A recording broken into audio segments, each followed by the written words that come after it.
Oke.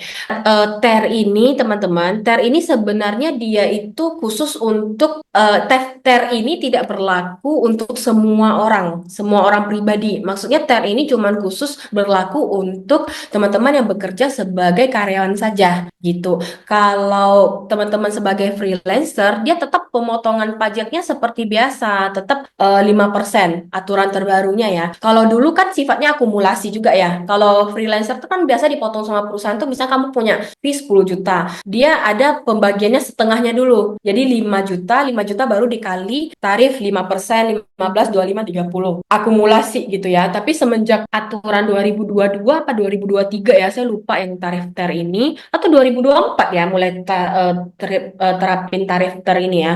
Nah, kalau tarif TER ini bagi freelancer itu tidak mempengaruhi, malah freelancer sekarang kondisinya jadinya cenderung kurang bayar. Karena kenapa? Karena dulu itu perusahaan itu bisa potongnya tuh sifatnya akumulasi. Jadi dia bisa potong tuh 5%, 15, 25 gitu.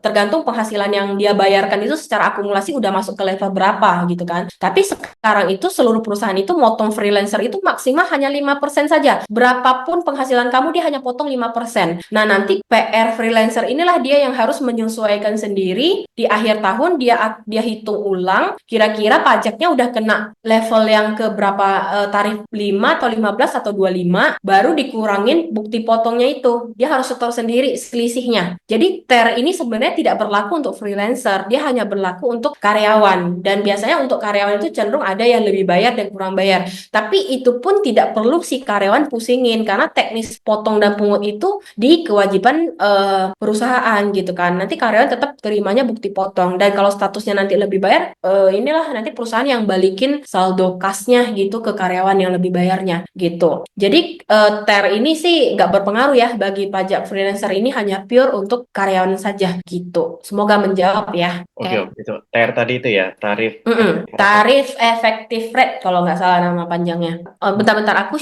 coba share screen biar lebih kelihatan ya. Boleh, boleh. Bentar-bentar. Ini kenapa aku bilang nggak pengaruh? Karena gini, kalau teman-teman lihat kalkulator pajak di Google ya, pajak. Nah, ini yang pakai tarif TER itu sebenarnya tuh hanya pegawai aja, kalkulator pajak ya. Nah, ini yang maksudnya kalau kamu itu karyawan, kamu kan nanti pilihnya PPh bulanan bukan objek pegawai tetap kan. Misalnya kamu punya income 10 juta di bulan ini. Terus status kamu PTKP-nya belum nikah, masih single. 4B, PA 4. Nah, ini kena 200.000. Nah, ini nih yang dimaksud dengan TER ini. Tapi kalau karyawan freelancer, dia bukan pakai PPh satu bulanan, tapi dia ini yang ke PPh satu yang sifatnya tidak final. Tidak final masuk dia bisa ke tenaga ahli atau bukan pegawai lainnya. Sifatnya itu bukan pegawai tetap gitu loh. Nah, misalnya kalau kita hitung, misalnya mau berapa tinggi pun ya, dia pasti cuma kena 5%. Misalnya 100, kita kasih 1M deh, 1M fee-nya. Kayak apa ya?